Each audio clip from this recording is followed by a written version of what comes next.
All right, friends, we got our penultimate comedian coming up next. I'm so happy to return, to welcome my friend on his return trip to the stage for his second shot at the Yuks Unlimited. Please put your hands together for Mr. Dan Norton. Let's go, Dan. Let's go, Dan.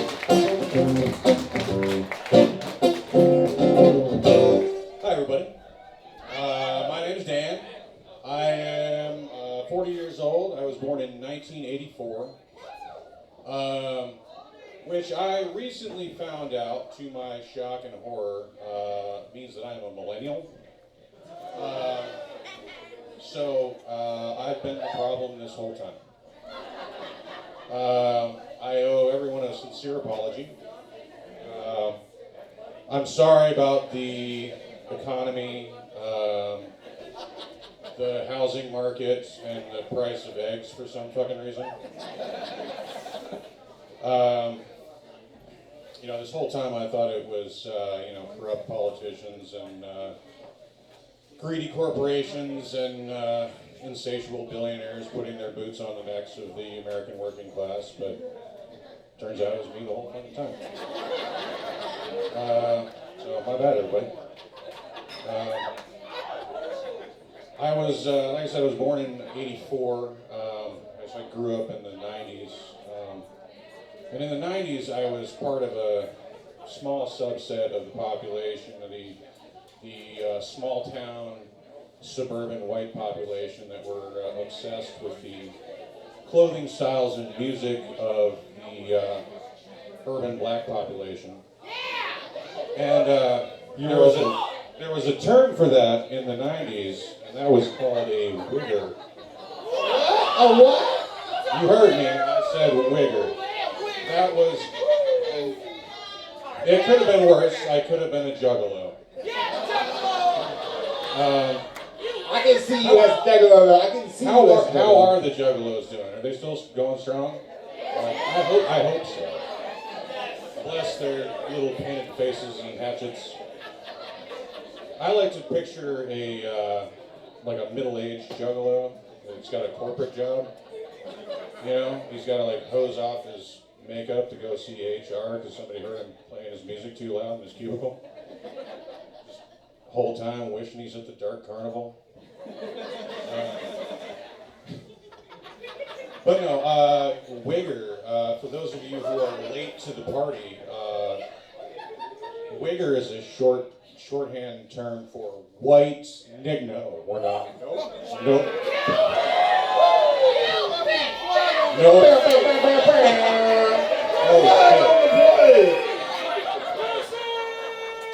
Oh shit. Is Jules laughing? I don't want to look. All right, that's a dicey one. Let's change the subject.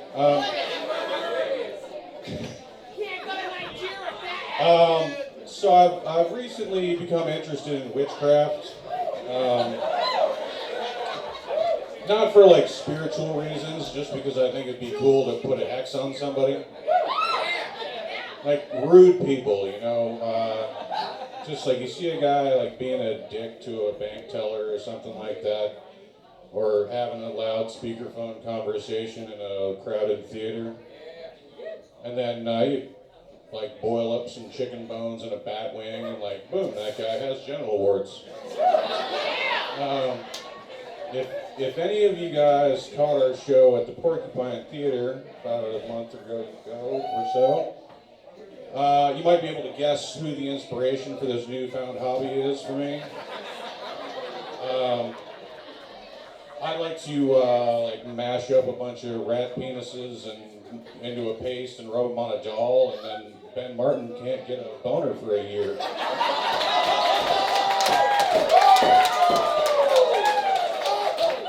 Fucking dickhead.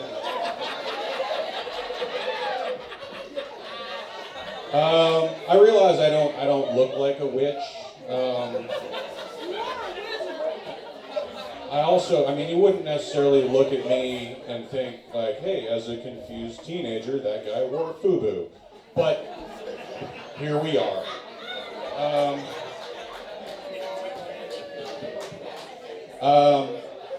No, I look like a fucking generic white guy. I look like a fucking generic bald white guy.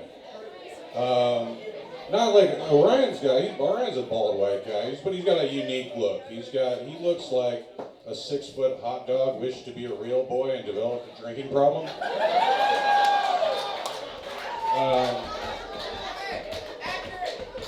You know, some of my friends come up to me all the time and they're like, "Hey, we met a guy that looks just like you," and I'm like, "You met a fucking white dude, and you're kind of racist. Like, you think you can't fucking tell us apart." I don't. Anyway, so I got kind of like a dad bod going on, which I'm loving that. I also have dad face. I have kids, so now I have dad face. I didn't always have dad face. You can tell a lot about yourself by who feels comfortable approaching you. I used to have cocaine and pills face.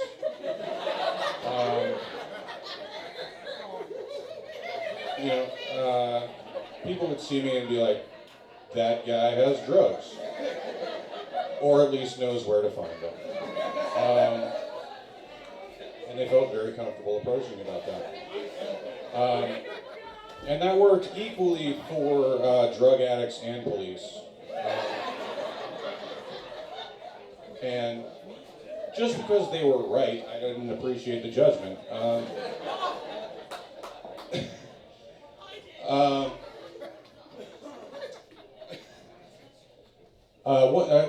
A couple things stayed the same throughout all that time. About my face. I have a face that attracts women that think they can fix me, and I have a face that that racists feel very comfortable around.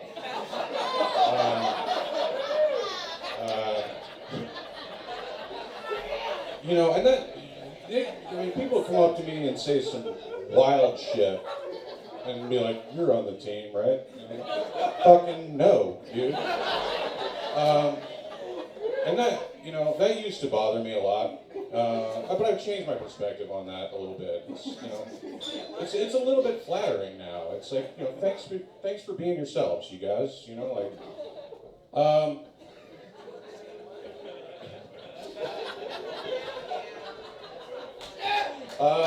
I grew up in Homer. I lived my whole life in Alaska.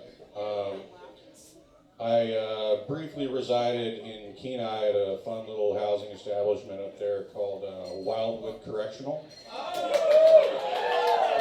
You may have heard it.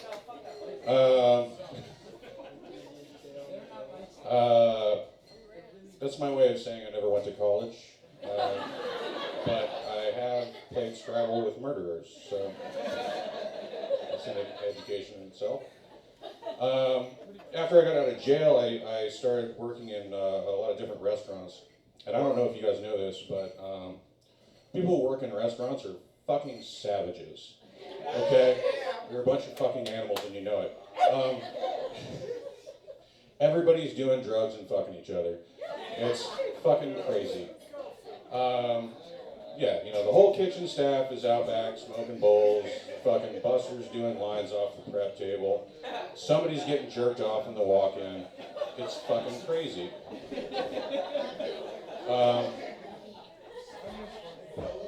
But restaurant work is not easy. It's hard. It's hard to do. Like, it's fucking crazy. And, you guys are bitching because your food's late. Well, your server has 9 other tables full of assholes, and she's got to go blow a line cook. It's fucking ridiculous. You guys fucking cut her some slack. But I worked in a lot of kitchens, and there was a real similar dynamic around those kitchens. And it was all just like your mom jokes and buttercups. It's like, "Hey, can you go prep the sausage?" It's like, "Your mom preps the sausage." Or like, "Hey, we're almost out of cream, man." It's It's like, oh, yeah, that's because I gave it to your mom last night. And you guys know what clap if you know what a buttercup is. Not the flower. Okay. Okay. Like 3 fucking people. And they're all older than me. Okay. Alright, so I'll explain. A buttercup is when you take your hand like so, you cup it, and then you fart into that cup hand, and then you place it over the nose and mouth of your coworker so that they inhale your cupped fart. Now, it's going on in your kitchens and your favorite restaurant, I guarantee it. Now, I've never really been able to fart on command, so I was losing in the buttercup wars. I inhaled a lot of farts. So what I would do, so I was selling weed at the time. I was growing and selling weed at the time. I was a filthy weed-growing drug dealer. Not like you pretentious ass cannabis farmers these days. Fuck all of you. I was a filthy drug dealer selling bags of weed out of my car to strangers. Fuck you.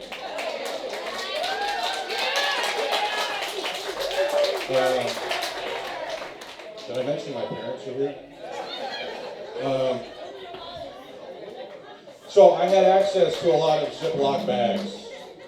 So what I would do is when I felt a fart brewing up, is I would go to the employee bathroom and I would drop my pants and I would fart into that Ziploc bag and seal that up to be released later at a strategic time and location,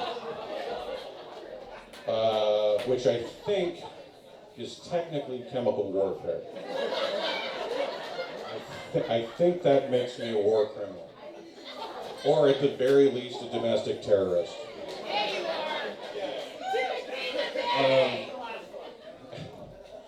It was around this same time I purchased a Camaro from a friend of mine for $40.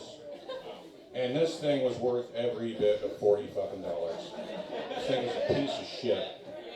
And like the doors didn't open, like the turn signals didn't work, the gas pedal would stick, the brakes were shitty, tail light was out, tags were 12 years old. So I'm naturally driving this thing around with some friends of mine, and surprise, surprise, I get pulled over. Imagine that. And the cop comes to the window, and he says, "Hey, Dan." We were on a first name basis. He says, "Hey, Dan, can I talk to you back here for a minute?" And I don't know if you guys know this little secret about cops. They don't just want to talk to you back there. Like, that's like cops 101. Like, that's not how that works. So I crawl out the window. And I go to the back of the car to talk to this cop. And he says, "Dan, the reason I pulled you over is you were speeding. You didn't signal your turn. You have a tail light out. Your tags are 12 years old, and we have a warrant for you. Fuck. I'm going to place you under arrest." And I said, "Hey, man, why are you arresting me? There's a black man in the passenger seat." It wasn't me. I saw your faces. So, we're going through the process. He's searching me. And he takes away my cigarettes and my lighter and my pocket knife and my wallet. And he gets to my jacket pocket and he pulls out a Ziploc bag. And it's got some weed crumblies in there and shit. He says, "Hey, Dan, what's this?" I said, "You tell me, man." So he opens the bag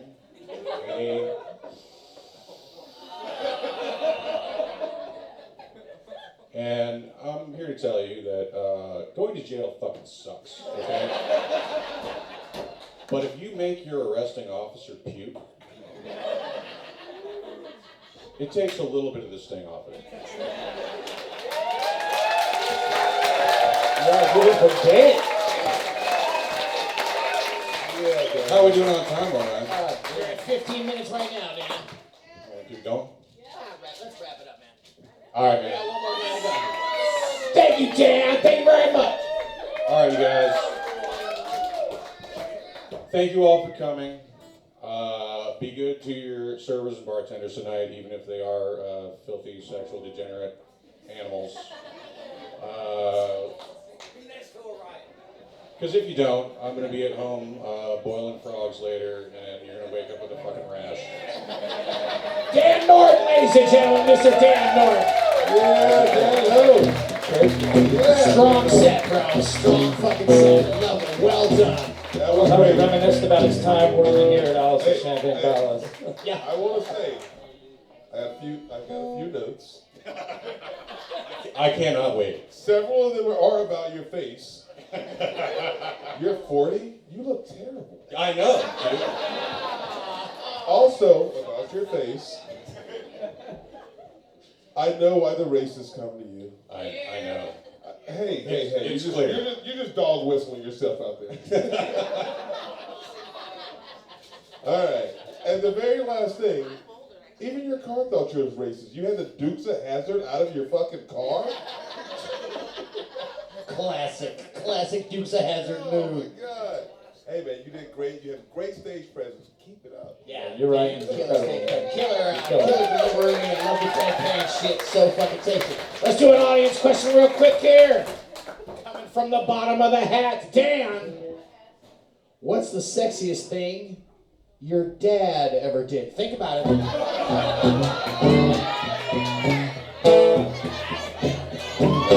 There he is, right there's Dan. Right Stan, there. right there. That might be Okay, it's over Dan. Stan, young. Hell yeah. This ought to go smooth. Oh shit, I didn't even have to think about that. Sexiest thing my dad ever did. So my dad had this bathrobe.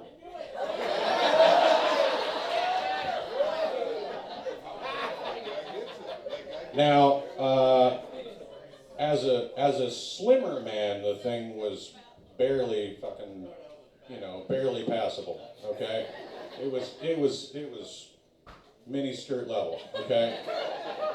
Now, as he began to gain weight, we're talking like felonious amount of just pubic hair and things happening. It was ridiculous. Now I'm a hairy man. I am. My father is much hairier, I am afraid.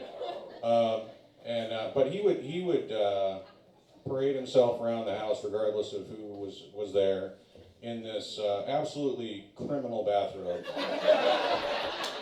And we had to. We're talking decades. He had this thing. Okay, we're talking like many waist sizes. He had this fucker, and it's just creeping up. And so, at one point, we all kind of got together, my sisters and I. We're like, we got to do something about this.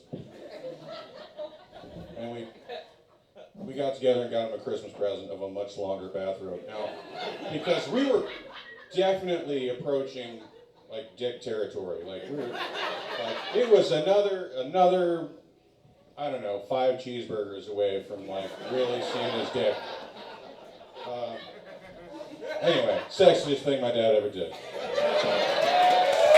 Let's get it one more time for Dan Norton.